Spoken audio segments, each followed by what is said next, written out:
Tengo una gallega que es mi secretaria, y hoy es 28 de mayo, es el cumpleaños de mi papá. Estoy con los recursantes número 2, son las 3:30, un poco más, y les voy a pedir ahora sí que anoten en el chat su nombre y su apellido para tomarles la asistencia. Si ya lo escribiste, anotalo de vuelta porque no estaba grabando, y si sos de otro grupo, también anotalo.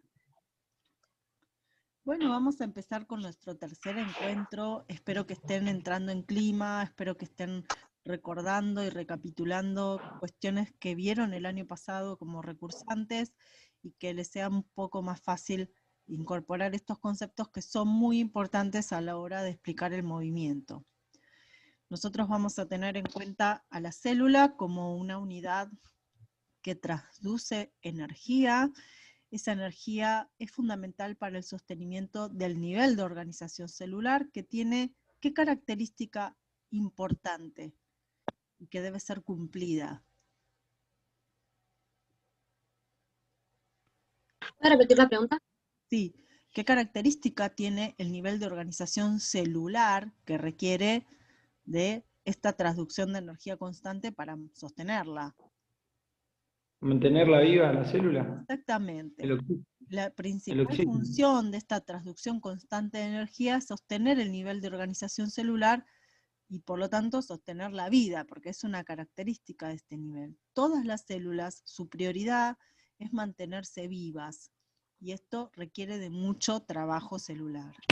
Las células también, recuerden que son consideradas siempre un sistema acuoso y un sistema abierto, un medio acuoso y un sistema abierto. Como siempre, aclarar que el fenómeno que queremos explicar es el de la contracción muscular. Este fenómeno es una transformación de energía química en energía mecánica. Esta transformación de energía química tiene como protagonista a la molécula de ATP. Y cuando yo hablo de que esta energía química se transforma en mecánica, hago referencia particularmente a las moléculas de actina y la miosina, que son las que interaccionan con el ATP y logran el acortamiento de las miofibrillas contráctiles. Entonces acá, dentro de lo que es esta definición de contracción muscular que doy yo, vemos como que tenemos dos preguntas para hacernos e intentar respondernos. Una es, ¿de dónde saco la energía química? Y otra es, ¿cómo interaccionan la actina y la miosina para lograr el acortamiento? Antes de contestar, esas dos preguntas nos van a llevar toda esta parte del año, ¿no? Responderlas. Pregunto, ¿ustedes podrían decirme a qué grupo de moléculas pertenece el ATP?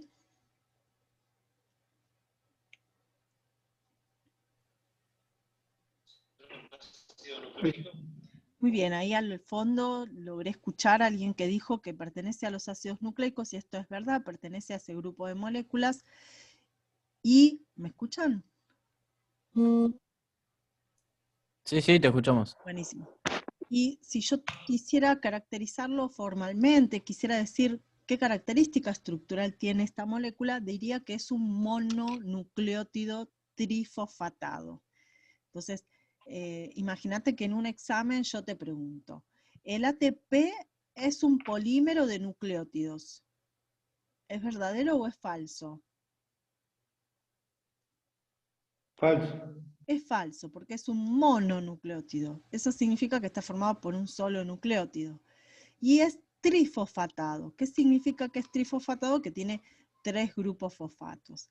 Justamente el enlace que existe entre el tercer fosfato y el segundo fosfato es el enlace de alta energía. Este es lo que le da su característica.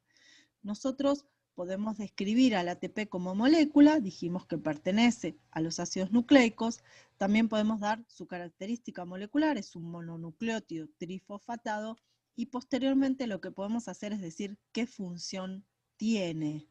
Siempre vamos a andar rondando en esto, ¿no? La estructura y la función de todo lo que describamos. ¿Alguien me puede decir cuál es la función del ATP? Es una fuente de energía para la célula. Sí, ¿y qué función cumple en la célula? ¿Qué función le podrías asignar? Energía en la célula. Sí, ¿qué de la energía? Lo que podríamos decir para caracterizar su función es decir que es un intermediario metabólico y dentro de esta función de ser intermediario es un intermediario metabólico energético. Esa sería la forma más ordenada de describir su función. Es decir, si yo te preguntara en un examen cuál es la función del ATP, vos dirías el ATP es un intermediario metabólico energético. Y si quisieras añadir algo más específico, dirías la energía la transfiere como enlace, es una energía de enlace lo que transfiere, porque justamente la ruptura de este enlace de alta energía entre el fosfato 3 y el fosfato 2 es el que permite que yo pueda movilizar un cuanto de energía entre los procesos celulares.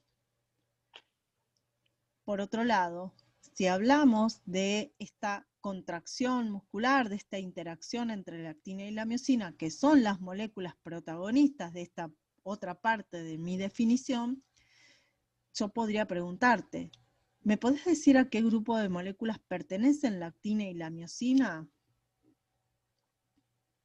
Son proteínas. Son proteínas. Proteínas, exactamente, son proteínas. ¿Me podrías decir qué estructuras forman, dónde puedo encontrar a esta actina y la miosina formando parte de qué estructura? Del sarcómero. El sarcómero. ¿Y el sarcómero forma parte de qué elemento que está presente en las fibras musculares? Fibrillas contráctiles. Fibrillas contráctiles. Y ahí vamos viendo cómo vamos entendiendo o concientizando estos niveles de organización de los que venimos hablando todas las semanas, ¿no? De poder ver lo más chiquito a lo más grande y esta relación. Otra de las cosas que podemos hablar, que ya hemos mencionado en varias oportunidades, es que estos fenómenos ocurren dentro de la fibra muscular estriada esquelética, que es una fibra muscular con ciertas particularidades. Es mi paquete de fideos, ¿no? Lo que les mostré la semana pasada. Y otra de las cosas que podemos describir es que a mi pregunta de cómo es la contracción muscular, una transformación de energía química en mecánica, yo puedo hacerme una pregunta adicional que es ¿de dónde saco ese ATP? Y la respuesta es de la oxidación de los nutrientes.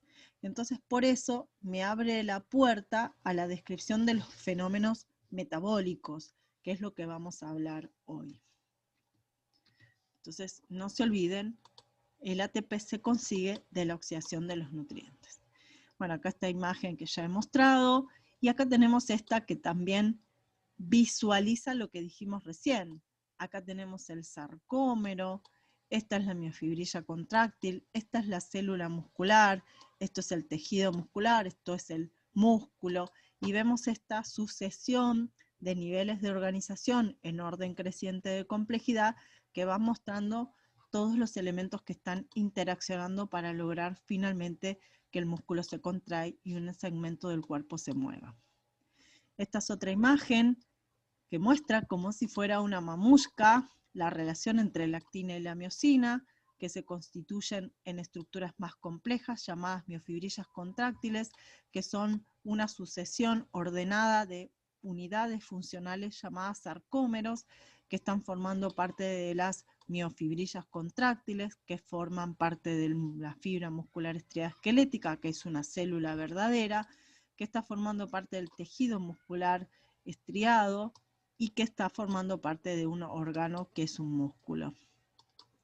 Esta idea creo que a lo largo de las clases que estamos teniendo va siendo como cada vez más clara, cada vez más potente, cada vez más internalizada por ustedes. Por lo menos eso espero. Me parece que la repetición y el visualizar estas imágenes ayuda. Les recuerdo que este PowerPoint va a estar disponible en la clase. Mañana ya lo estaré subiendo, así ya lo tienen y no tienen que andar copiando ni nada. Y no lo vamos a ver completo hoy porque no nos alcanza seguro el tiempo. Esta imagen lo que muestra es el detalle del punto de unión entre una neurona y una fibra muscular. Acá vemos su membrana plasmática, vemos su miofibrilla contráctil, vemos que es una célula que tiene organelas, como mitocondrias que se ven acá en color lila, vemos el núcleo que está en color verde, es una verdadera célula. Esta es su membrana plasmática y es la que es la puerta de entrada a todas las sustancias que deben ingresar. ¿Qué sustancias ingresan a la célula para que yo pueda obtener energía? Glucosa. Por ejemplo, la glucosa. ¿Qué más puede ingresar? Entonces la glucosa puede entrar y atravesar la membrana plasmática. ¿Qué más? Ácidos grasos. Oxígeno. Los ácidos grasos, muy bien. El oxígeno es necesario que ingrese, pero no es un nutriente, ¿no? No le saco energía. Me permite obtener energía de los nutrientes, el oxígeno, o sea, es re importante. Pero yo me refiero a qué fuentes de energía son las que me van a proveer del ATP. Y bueno, necesito glucosa, necesito ácidos grasos. ¿Qué más puedo usar? ¿Son las 3 rutas metabólicas las que estás hablando? Son los 3 sustratos energéticos que yo tengo disponibles. Hay otra ruta metabólica que está aparte, pero sí, vamos a ver básicamente que estas son, no tengo infinitas posibilidades de obtener energía, tengo algunas rutas que parten de diferentes tipos de nutrientes. La glucosa es un hidrato de carbono, el ácido graso es un lípido. ¿Qué otra cosa puede ser fuente de energía? La grasa. Las proteínas. Las proteínas. Entonces, de las proteínas, ¿qué entra a la célula? Los aminoácidos. Los aminoácidos, exactamente. Entonces acá yo puedo ver un recorrido en el cual yo me comí un sándwich que tiene jamón y tiene queso. Entonces ahí tengo el hidrato de carbono, tengo el lípido y tengo la proteína. ¿Está bien? Una milanesa con queso y pan. De eso, de esas moléculas complejas, ¿qué entra a la célula? Del pan entra la glucosa, del queso entra el ácido graso, del jamón entra el aminoácido. Solo entran los nutrientes y atraviesan la membrana plasmática esos elementos unitarios. No entra el pedazo de churrasco, no entra el pedacito de pan, no entra el pedazo de queso a la célula, sino solo sus elementos pequeños. ¿Se entiende? Sí, profe, vale. Sí, sí. Buenísimo. Sí, profe. Cuando ingresan esas sustancias van a participar de esos elementos del metabolismo, es decir, estos nutrientes van a asegurar la vida de la célula. ¿Se acuerdan que les dije lo más importante de la célula es mantenerse viva? La suma total de reacciones químicas que ocurren dentro de una célula para asegurar la vida de esa célula se llama metabolismo. Esa es la definición de metabolismo, es la suma total, todas, absolutamente todas las reacciones químicas que aseguran que las células se mantengan en ese nivel de organización. Pero, como ustedes sabrán, y nos encanta clasificar todo, estas reacciones pueden, de acuerdo a sus características, clasificarse en 2 grandes grupos.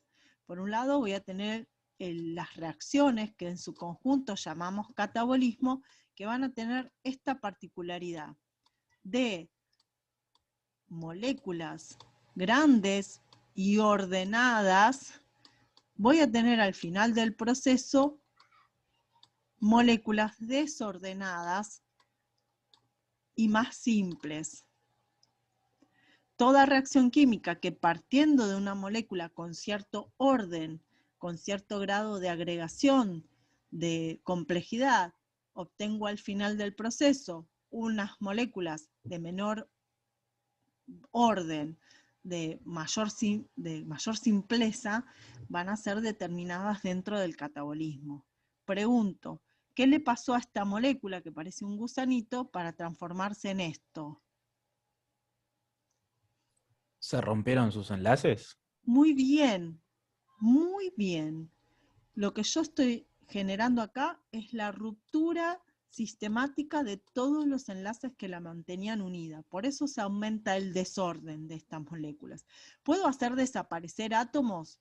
No. Los elementos que constituían el gusanito están del otro lado. La diferencia es que están desagregados, están degradados. Hay mayor desorden. Pregunto, si yo rompo enlaces, ¿qué libero? ATP. Energía. Libero energía. Esa energía liberada en los procesos catabólicos puede ser canalizada para la utilización de esta energía en el cumplimiento de un trabajo celular.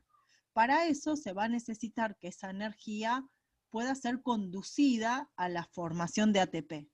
Pero en principio, toda ruptura de un enlace químico produce energía. Después vamos a ver cómo guardo esa energía, porque la energía puede presentarse en diferentes formas. Puede presentarse en forma de calor, pero bueno, vamos a ver que este tipo de procesos va a, de alguna manera, determinar la formación de ATP. Entonces, resumiendo, ¿cómo puedo yo determinar que un proceso es catabólico? Miro sus moléculas. Moléculas complejas se degradan a moléculas más simples, de moléculas ordenadas paso a moléculas desordenadas. Y la energía en el transcurso del proceso se genera, se produce, se obtiene. Con eso creo que todos van a estar en condiciones de caracterizar una reacción catabólica. Lo opuesto es lo que sucede en las reacciones anabólicas, que significaría que partiendo de moléculas simples que se presentan desordenadas, obtengo estructuras más complejas u ordenadas. Justo lo opuesto que pasó. Esto sería un proceso anabólico.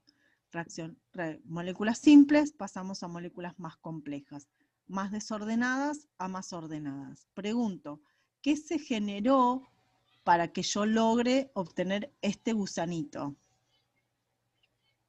Uniones. Uniones, enlaces. ¿Y qué necesito para que dos moléculas se unan y se forme un enlace? Energía. Energía. Por lo tanto, estas reacciones no pueden ocurrir sin la provisión de la suficiente energía para lograr esos enlaces. Por lo tanto, ¿qué define un proceso anabólico? La necesidad de tener disponible esa energía. En general, esa energía va a estar provista, la va a proveer un ATP, y las moléculas simples van a ordenarse, van a aumentar su complejidad a partir de estas reacciones anabólicas. Con esas dos premisas, ustedes estarían en condiciones de caracterizar simplemente mirando las moléculas cuál es catabólico y cuál es anabólico. En estas participan las enzimas, ¿no? Todos los procesos metabólicos están mediados por enzimas, tanto los catabólicos como los anabólicos. En todos es necesario la presencia de enzimas. Acá tenemos unos esquemitas, tenemos estos cuadrados de colores que se unen formando un gusanito de color con la presencia de este ATP que consume, y ahí estamos hablando de procesos anabólicos, y este gusanito de colores, se degrada, se rompe, se desordena a partir de la ruptura de esos enlaces en estos cuadraditos de colores y la obtención a partir de ese proceso de ATP. Bueno, acá tenemos otra forma de simbolizar lo mismo. Moléculas complejas se forman en moléculas más simples, moléculas simples en complejas, y ahí tenemos otra vez esta caracterización. Este cuadro yo ya lo mostré, también lo mostré en el taller de ingreso. Vemos cómo los nutrientes que se obtienen de los alimentos que incorporamos entran en estas vías catabólicas para transformarse en moléculas más simples, como el dióxido de carbono, como el agua, como los grupos amonio, el amoníaco, y que en este derrotero de procesos, lo que se obtiene son intermediarios metabólicos energéticos. Acá tenemos el ATP, que como ya les dije, ¿qué tipo de energía moviliza el ATP? Le dije de una manera. Energía de enlace. Muy bien, energía de enlace. Este intermediario metabólico abastece, cada vez escribo mejor con esto, enlace, bueno, más o menos. Entonces, fíjense, estos procesos generan ATP, este ATP es consumido y aprovechado para sostener las reacciones anabólicas, en donde moléculas simples se transforman en moléculas más complejas. Y esta suerte de circuito de energía, de flujo de energía, es el que sostiene la vida de las células. Basta, Vicente. ¿Vicente? ¡Ah! Va a ser larga la cuarentena, che. Bueno, perdón, no sé si se escucha, pero es mi hijo. Pero como les dije, me distraigo. Se me activa el gen mamá y se me interrumpe el gen profe. Esperen un segundo.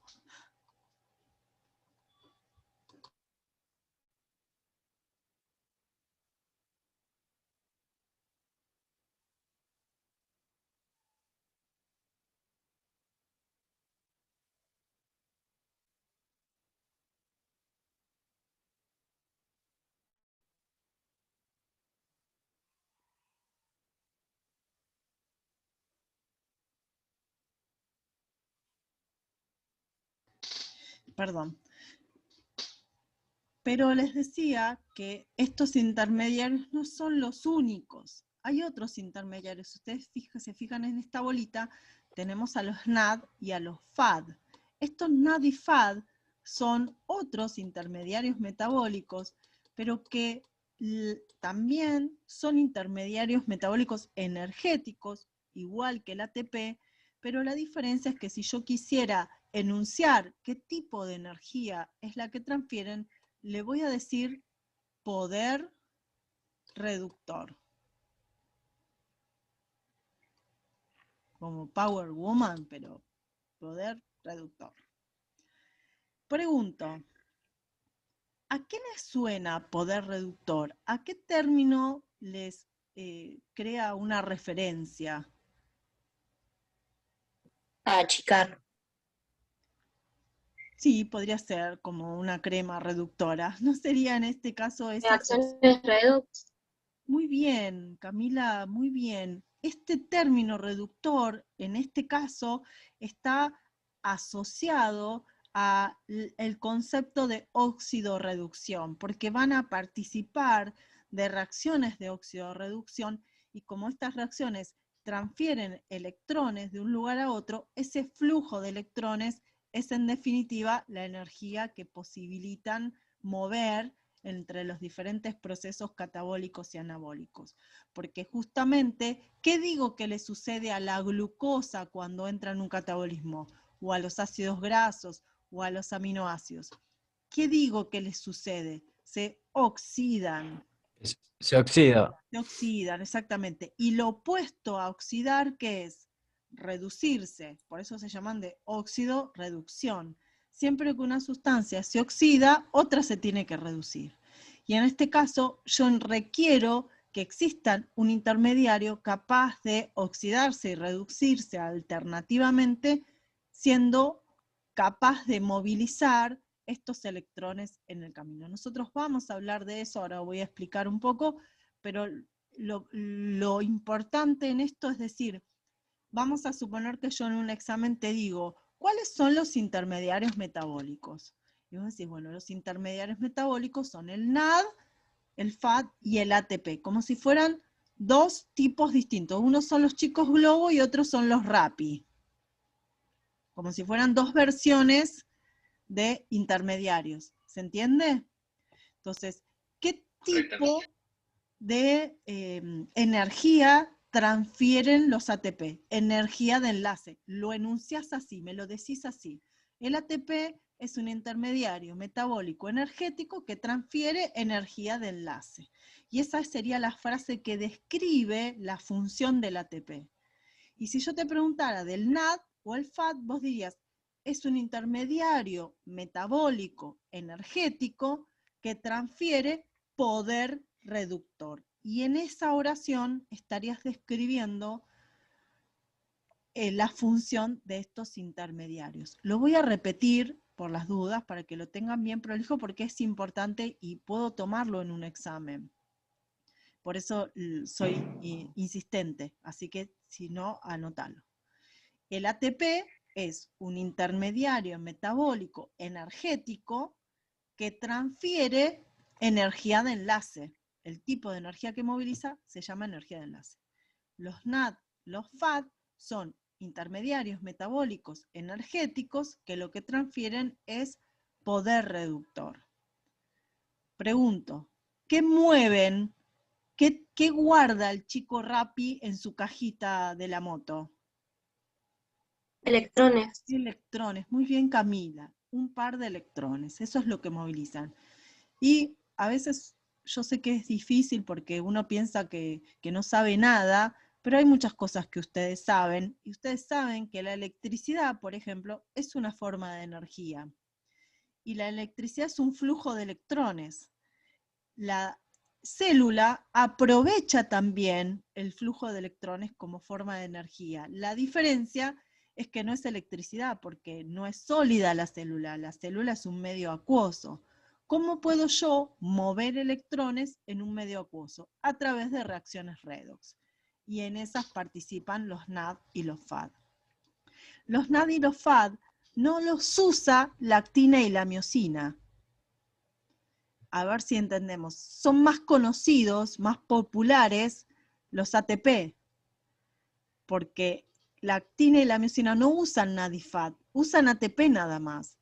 Pero los NAD y los FAD contribuyen a la formación de ATP. Entonces son parte del proceso, pero también son menos conocidos. Y por eso es probable que algunos de ustedes, antes de estos cursos de anatomía, algunos hubieran escuchado el término ATP antes de esto y muchos no. Pero es más probable que nadie haya conocido la existencia de los NAD y los FAD antes que esta clase. No sé si es así o no. En mi caso sí, o sea, es la primera vez. Bien. Y a su vez van a ver, a medida que pasemos el tiempo, de que la acción que tienen los NAD y los FAD es fundamental para entender un aspecto importante del entrenamiento. Entonces, bueno, por eso los tengo que introducir. Primero los conocemos, NAD, FAD, recursantes 2. Se los presento, mucho gusto. Y después ya los asociamos a las reacciones redox. Después vamos a asociar cómo esas funciones están vinculadas con la formación de grandes cantidades de ATP, que son las que sostienen el ejercicio. Digo esto, sin NAD y FAD no hay ATP.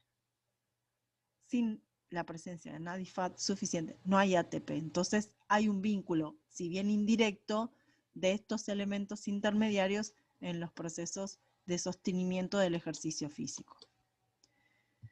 Entonces me queda repasar el concepto de óxido-reducción. En el concepto de la reacción redox hay una reacción química en la cual productos, en este caso son dos moléculas neutras, se transforman en otros elementos en los cuales hay una transferencia de electrones de un elemento a otro. Fíjense que en este caso el elemento B es el que perdió electrones y el elemento A es el que los ganó. ¿Cuál es el que se redujo y cuál es el que se oxidó?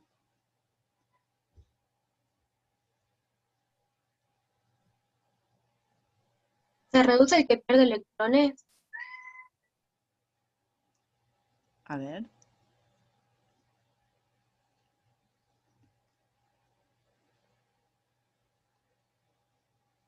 Era una pregunta. Sí, estoy tratando de pensar con ustedes y a ver si alguien te contesta. ¿Qué les parece? ¿Quién es el que se oxida y quién es el que se reduce? Uno gana y el otro pierde. ¿Quién pierde y quién gana? Ah, listo. Entendí. Se oxida, entonces el que pierde electrones y se reduce el que gana electrones. Exactamente. El que pierde electrones es el que se oxida. Y el que se reduce es el que los toma, el que los gana, el que los tiene para sí ahora. Este, en principio, es una diferencia también importante. Anótalo así. ¿Cuál es el elemento que se oxida? El que pierde electrones. ¿Cuál es el elemento que se reduce? El que los gana. ¿Por qué se llama oxidación?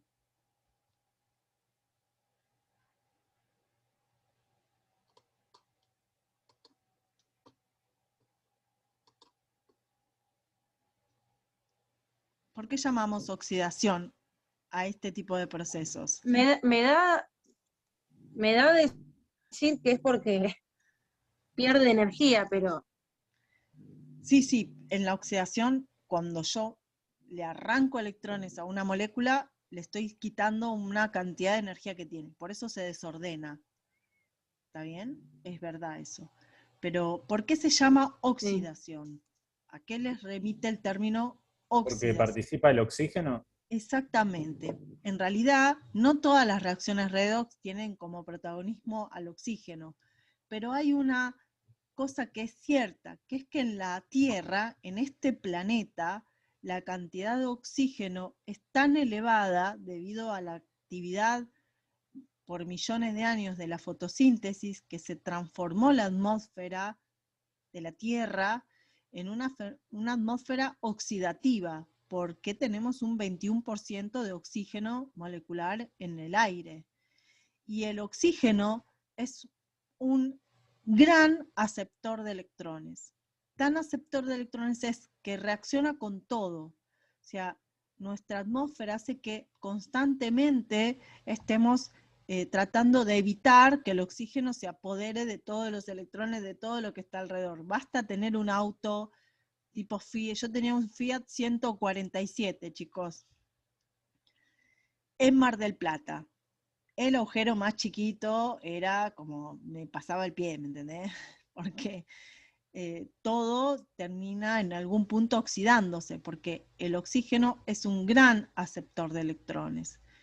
Y las combustiones, con todas las oxidaciones, terminan en definitiva cediendo electrones al oxígeno. Y nosotros no somos la excepción. Es decir, si yo, por ejemplo, te muestro esta molécula, ¿qué estoy dibujando? Adivinen.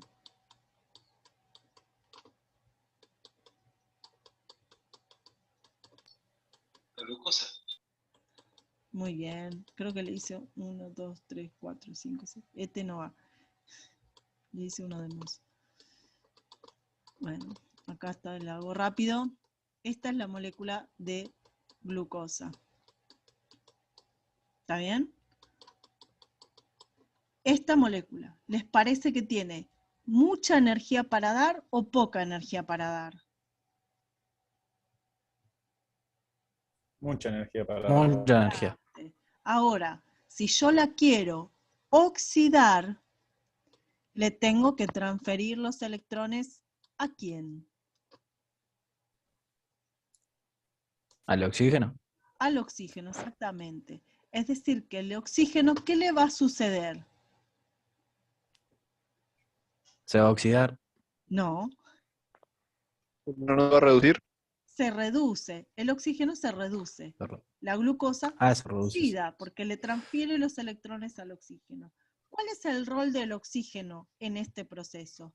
Ser el último aceptor de electrones. Ese es el rol del oxígeno, ser el último aceptor de electrones. Acá está el flujo de electrones. Arranco los electrones de la glucosa y se los paso al oxígeno. Ahora, ¿cómo puedo visualizar eso? Mirá lo que sucede. Como yo les dije, si esta molécula se oxida, ¿cómo debería verla al final? acá veo una molécula ordenada. Lo que yo tendría que ver ahora es un montón de moléculas más desordenadas, ¿no? Entonces, al final del proceso yo voy a tener esto. Dióxido de carbono. ¿Cuántos? 6. Acá tengo 1, 2, 3, 4. Yo no puedo perder átomos. Los que los tengo son en una versión más desordenada, ¿no? Y de este lado, ¿en qué se va a transformar las 6 moléculas de oxígeno que necesito?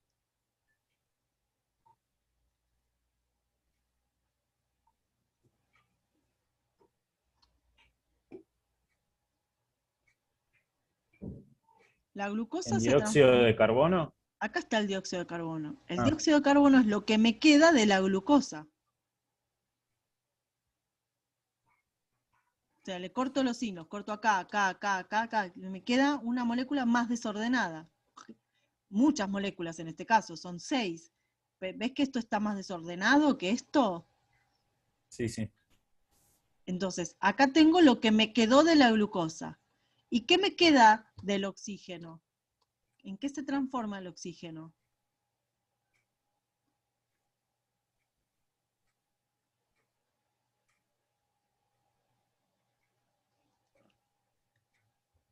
Mira esto.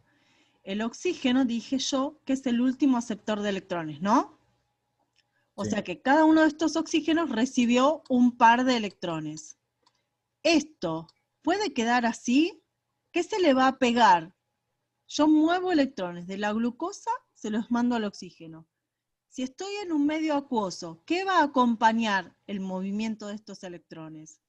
Los muevo. ¿De Puede ser el agua. protones? Protones, exactamente. Movilizo protones. Y entonces, ¿esta molécula en qué se va a transformar? En agua. Cuando yo vea que una molécula perdió hidrógenos y ahora esos hidrógenos los tiene la otra molécula, ahí puedo ver que hay una reacción redox. Porque yo los electrones no los veo, pero los hidrógenos sí, porque se le pegan a la molécula. Entonces, acá veo cómo la transferencia de electrones de la molécula de glucosa hacia el oxígeno la oxidó. El oxígeno se reduce y forma agua. Y ahí veo la transferencia. Estos hidrógenos son los de la glucosa. Y ahí veo cómo se le pegaron. ¿Y qué movilicé? ¿Para qué hice esto? Para mover electrones, porque el movimiento de esos electrones son una forma de energía. Pregunto, ¿para qué usé la energía de la oxidación de la glucosa?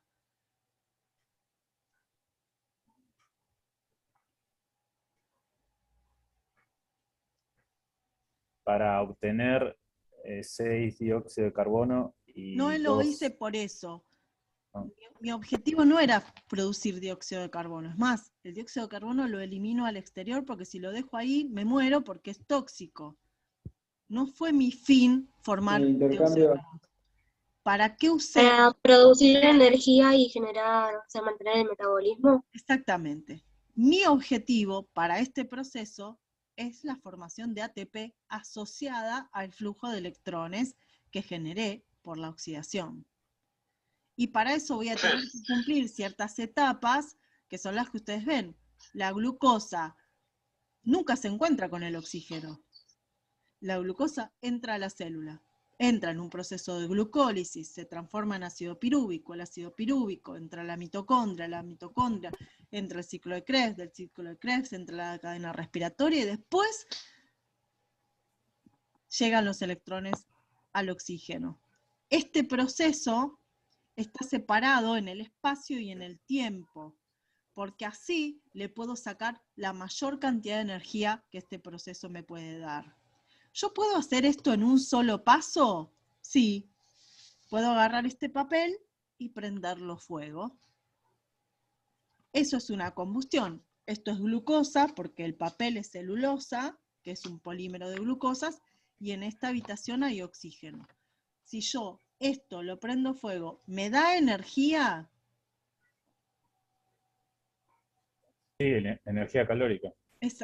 Pero me da una cantidad de energía muy desordenada. Me da fuego, me da calor, mete el dedo, te quemás. Es mucha energía la que guarda este papel. Ahora, ¿cuántas reacciones químicas tuve que cumplir para lograr ese objetivo? Que toda esta glucosa le transfiera al oxígeno todos sus electrones. ¿En cuántas reacciones químicas?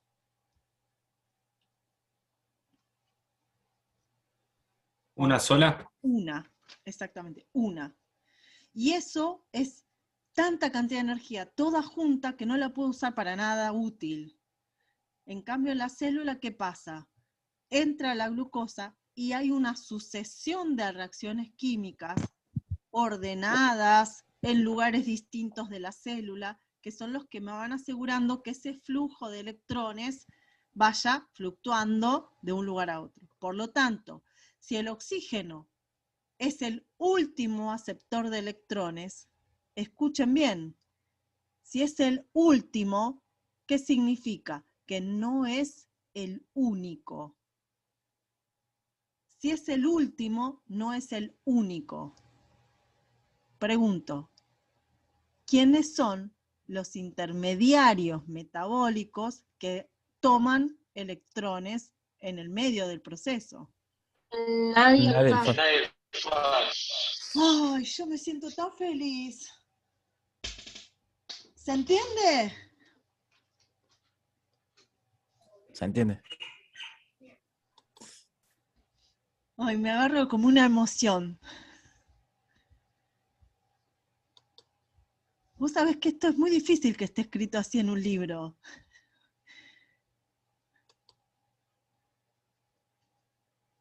Pero de a poquito le vamos dando onda. Bueno, acá hay otra forma de representar lo mismo. Acá tenemos esta molécula A, podría ser la glucosa, que le transfiere al oxígeno sus electrones. ¿Ves que ahora los electrones están en el oxígeno y acá estarían enlazados los hidrógenos que yo vería? Y acá estaría la molécula de dióxido de carbono en este ejemplo que les di hace un rato. Bueno, acá es lo mismo, fíjense que acá tenemos una molécula A que le transfiere los electrones a una molécula B y cómo el NAD puede hacer de intermediario entre este evento y el otro. Acá ya A y B están separados y el nexo lo hace este intermediario. Esto podría estar ocurriendo, no sé, en una parte de la célula y esto en otra parte de la célula. ¿Y quién se mueve, ¿no?, llevando y trayendo estos electrones? Los NAD. Ese sería su rol de intermediario metabólico. Entonces antes el proceso se daba en una reacción y ahora tengo una reacción intermedia. Tengo una reacción acá y tengo otra reacción acá. Y así sucesivamente van a ir ocurriendo las rutas metabólicas. Las rutas metabólicas, una característica que tienen es que son largas, que tienen muchos pasos. Y cada paso está aparte catabolizado por una proteína, por una enzima distinta.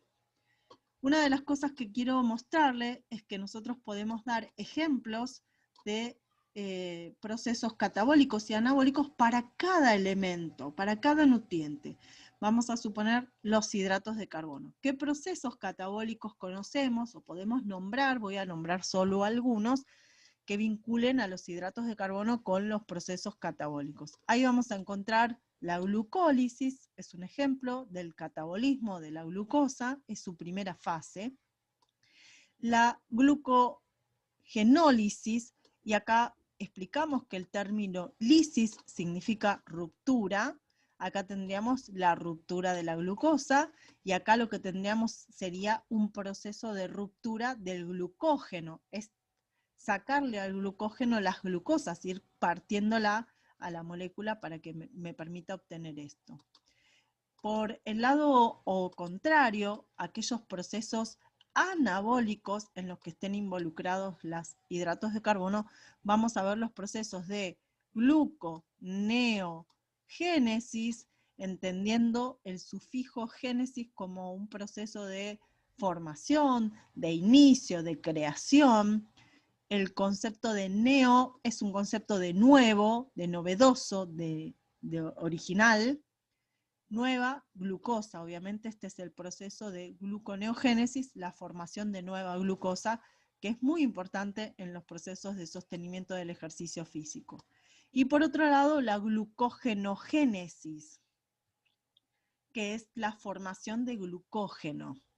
Acá parece como un trabalenguas, ¿no? Entonces yo imagínate que te digo, describa el proceso de glucólisis, glucogenólisis, gluconeogénesis, glucogenogénesis. Es como todo suena parecido. Lo que yo te recomiendo es que trates de separar por partes la palabra, recordando estos tips.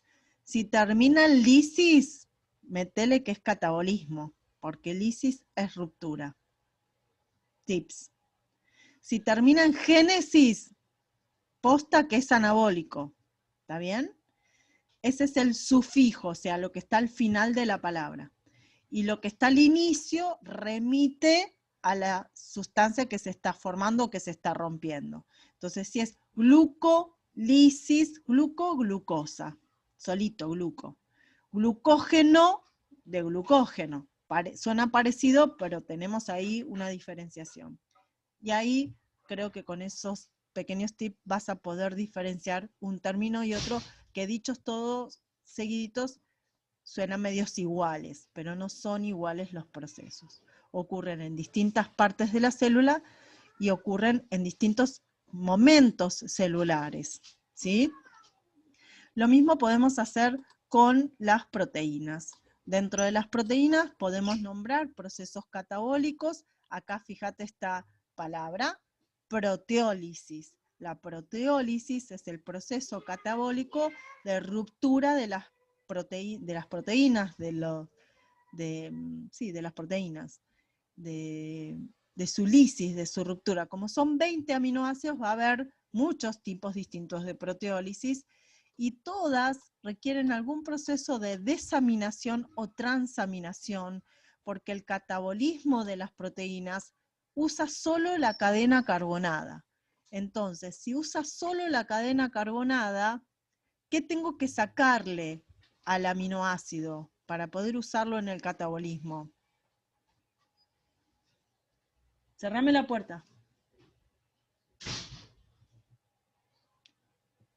¿Qué tenían los aminoácidos? ¿Puedo repetir? Sí, ¿qué tenían los aminoácidos que no tienen ni los Nitrógeno. nitrógeno? ¿Y el nitrógeno cómo estaba? Pues se llama aminoácido. Tenía este conjuntito de moléculas, ¿no?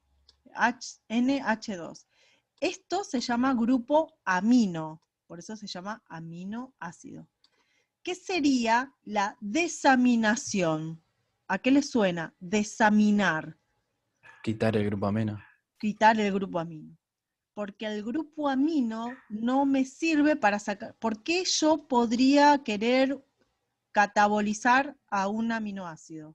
¿Para qué? Se tildó todo, profe. Perdón, vuelvo a arrancar.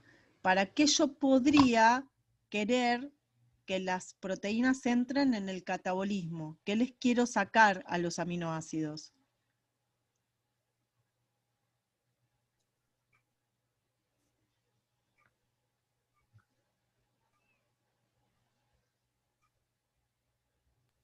No sé, profe. Piensen, ¿para qué le quiero sacar? ¿Qué obtengo de la glucólisis? ¿Qué les dije que podía? ATP.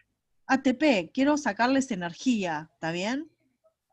Ahora, para sacarle energía, lo único que obtengo al final del proceso, ¿qué es? Dióxido de carbono y agua.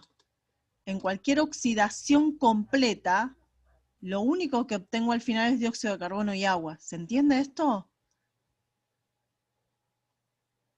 ¿Qué no tengo acá presente?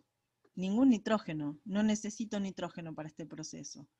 Por lo tanto, si yo quiero, mirá, acá está el papelito este que yo había quemado, que le tengo un montón de energía. Pero le tengo que, no rompo porque es mi boleta de árbol. Otro papel. Acá tengo un aminoácido. Le saco el grupo amino y esto lo meto a la caldera, a la hoguera, para sacarle energía. Pero esto no puede entrar ahí. Se lo tengo que sacar antes.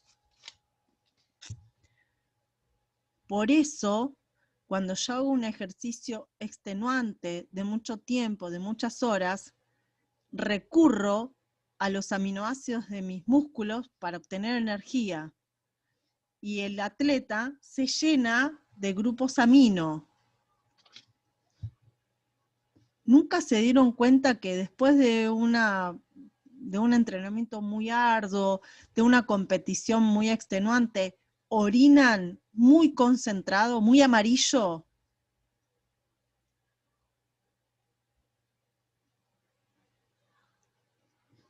Nunca presté atención, es verdad. No solo es por la deshidratación, que obviamente concentra la orina, sino es porque la sobrecarga de actividad física inevitablemente hizo que vos usaras y recurrieras a tus aminoácidos como fuente de energía.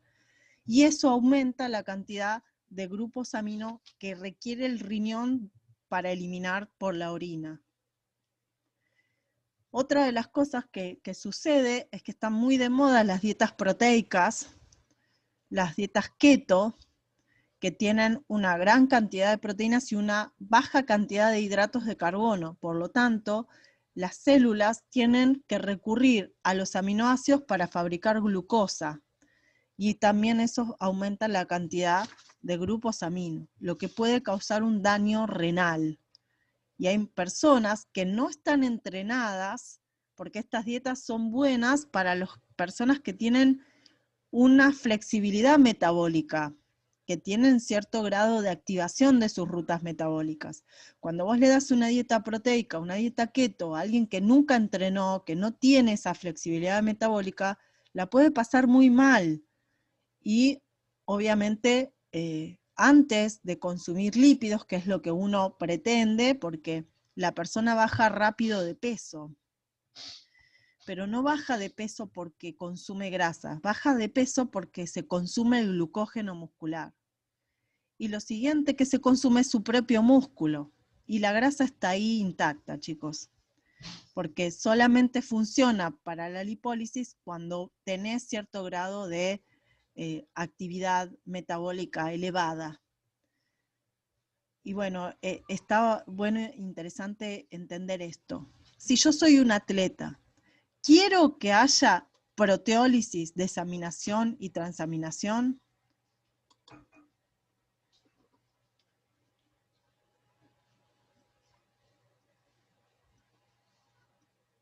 ¿A ustedes qué les parece? ¿Te gustaría entrar en estos estados catabólicos?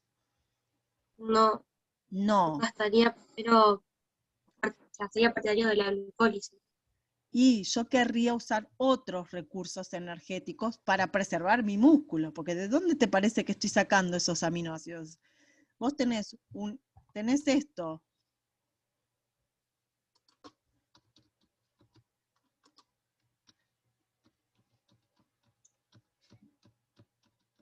Ahí voy,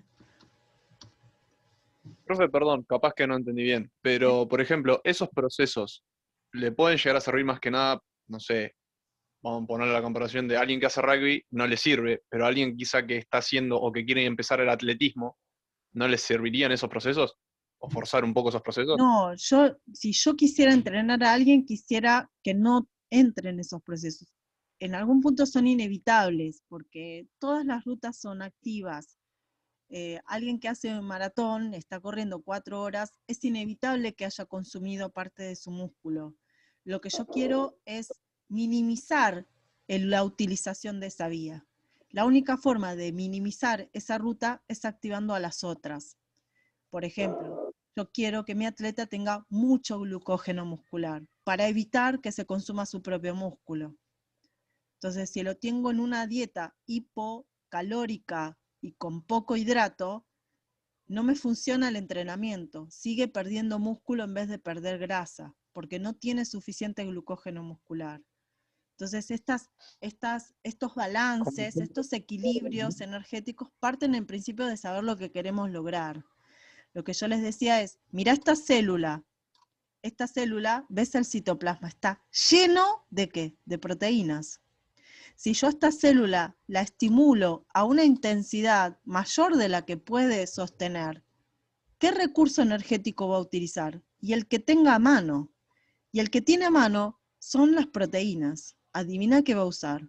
¿El lípido que está en el tejido adiposo o el aminoácido que tiene acá a la mano? La única forma de que yo proteja a estas proteínas para que no se usen en los procesos catabólicos es tener suficiente demanda de glucosa, de glucógeno, de ácidos grasos. Y eso, ¿cómo yo lo puedo regular? Vos, Con la profe. intensidad del ejercicio. Muy bien. Ay, chicos, gracias. Ay, hoy es viernes, qué suerte. Te Sí, con la dieta súper agradezco que hayas dado esa respuesta a mi pregunta. Porque lo que yo les quiero mostrar es que estos conocimientos les van a permitir a ustedes tomar buenas decisiones. Y las decisiones que vos podés tomar es influir en la intensidad del ejercicio. Corre poco, corre mucho. Más no siempre es mejor. Una dieta no te asegura nada. Entonces, no es la dieta mágica, ni es el entrenamiento a máxima potencia, es bien lo adecuado para el objetivo que yo tengo. Y solo podemos conocer eso si conocemos los procesos biológicos. Y fíjense que con una simple charla, con una deducción lógica, podemos darle un poco más de luz a lo que hacemos, y lo que hacemos tiene que estar en concordancia con lo verdadero.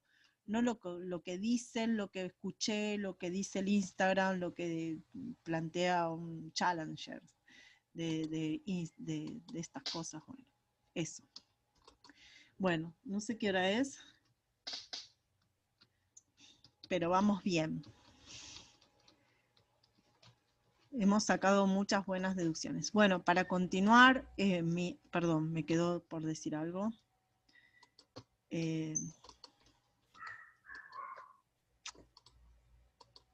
De lo anterior, estaba yo haciendo un simple relato de los procesos catabólicos y anabólicos de cada uno de los grupos. Me quedaba nombrar el clásico proceso anabólico relacionado con las proteínas, es la síntesis de proteínas. Esta síntesis de proteínas va a explicar qué proceso relacionado con la actividad física que nos interesa mucho lograr. ¿Con qué vincularían que yo entre? ¿La contracción muscular? No, bueno, sí, tener más contracción muscular. ¿Y cómo llamás eso en el entrenamiento? Hoy quiero entrenar a esta persona porque quiero que esa persona genere ¿qué modificación?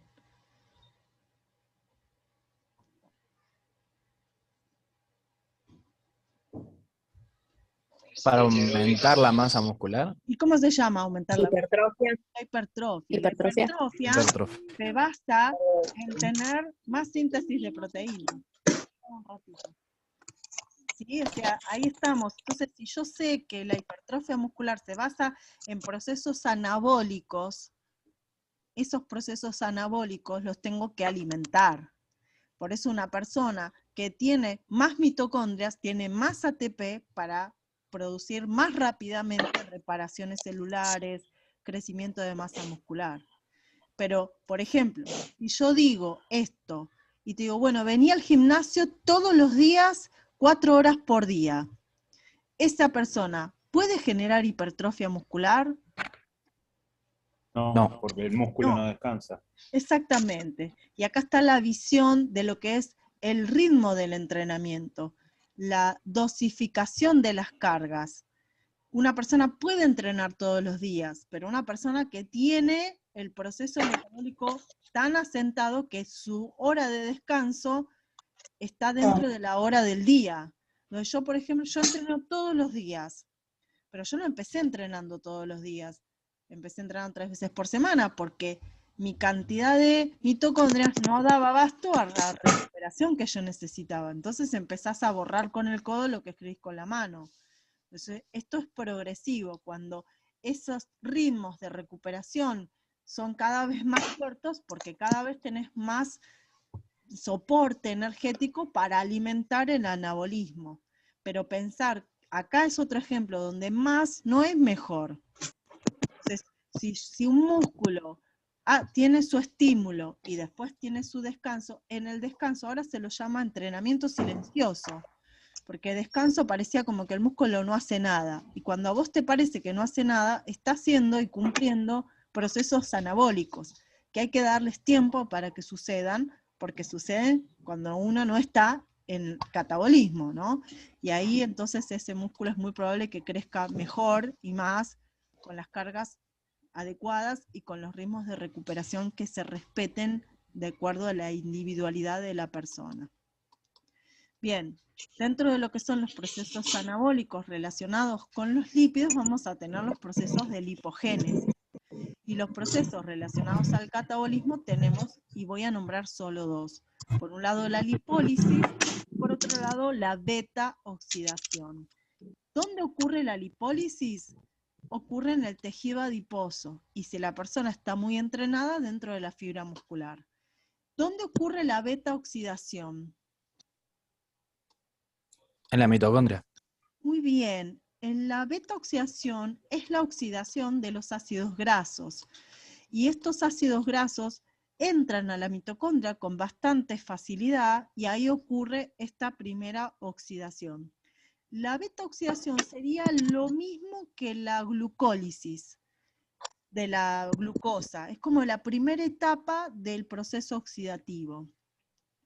La diferencia es dónde ocurre. La beta-oxidación ocurre en la mitocondria, como dijo bien su compañero. Por lo tanto, el proceso se lo dice oxidativo aeróbico, porque como... ¿Me puede esperar? No se escucha. Hay como un sonido de esto, ¿no? De tapa. Ahí está. Les decía... ¿Puede repetir? No se escuchó. Sí, les decía que... Estoy escuchando.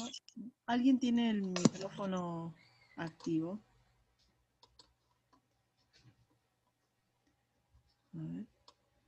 A ver. Uno se perdió a partir de lipólisis, dice. La lipólisis, les decía, que ocurre en el tejido adiposo, es la ruptura de los triglicéridos. Es decir, la lipólisis lo que va a lograr es que los ácidos grasos estén disponibles, que pasen a la sangre y entren a las células para ser usados. La beta-oxidación es la oxidación de los ácidos grasos y, como dijo su compañero, ocurre en la mitocondria. Por lo tanto, ese proceso se lo denomina aeróbico, porque ocurre en la mitocondria. Y todo lo que ocurre en la mitocondria es aeróbico porque el oxígeno trabaja ahí es donde cumple su rol. Y les decía que la beta-oxidación es como lo mismo que la glucólisis para la glucosa.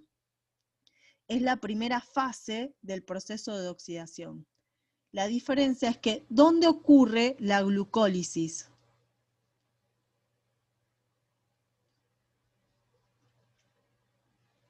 En la célula. ¿Pero en qué parte? En el citoplasma. En el citoplasma. Por lo tanto, la glucólisis se la denomina anaeróbica. ¿Por qué se la denomina anaeróbica? Porque el aceptor de electrones de esa oxidación no es el oxígeno, lo cual no significa que no haya oxígeno en esa célula, sino que la glucólisis no usa el oxígeno directamente como el aceptor de electrones. Entonces, si no es el oxígeno el aceptor de electrones de la glucólisis, ¿quién es? El NAD y el FAD. El NAD, en este caso es el NAD. Esos NAD que le sacaron electrones a la glucosa, ¿a dónde van a ir? ¿A dónde van a dejar esos electrones?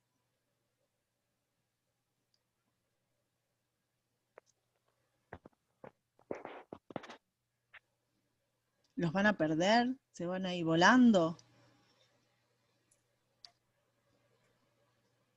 ¿Se acumula en reserva? ¿Al ATP? ¿A quién les dejan los electrones? ¿Dónde van los NAD después que están llenos de electrones? ¿Hasta qué? ¿A la mitocondria? A la Sí, a la mitocondria. matriz mitocondria. A la mitocondria. ¿Y dónde descargan? ¿Dónde vuelcan esos electrones? En la cadena respiratoria.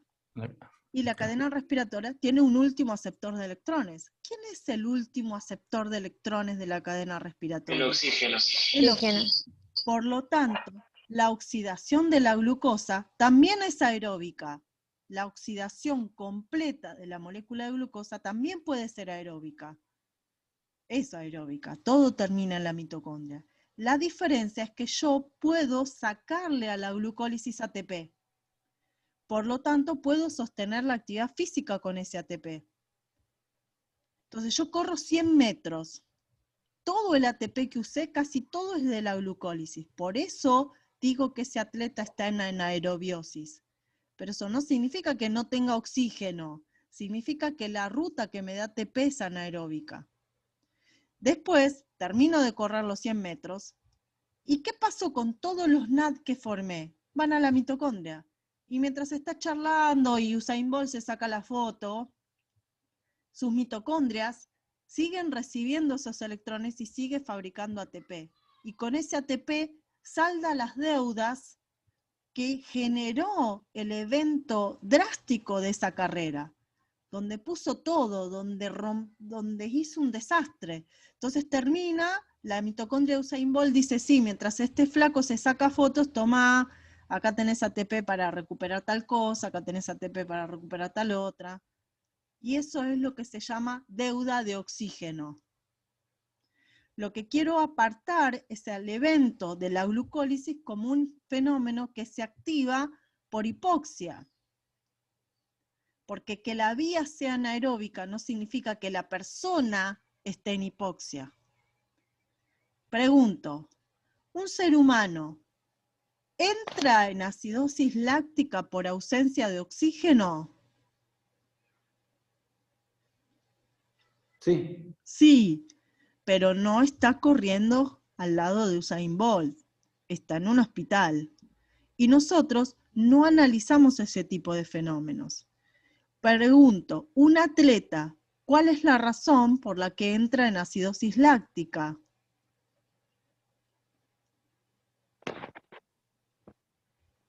Por la continuidad de la intensidad Por la y en la intensidad falta del de oxígeno. ejercicio, exactamente. Nunca es la hipoxia lo que produce. Y la clave está en lo que dije.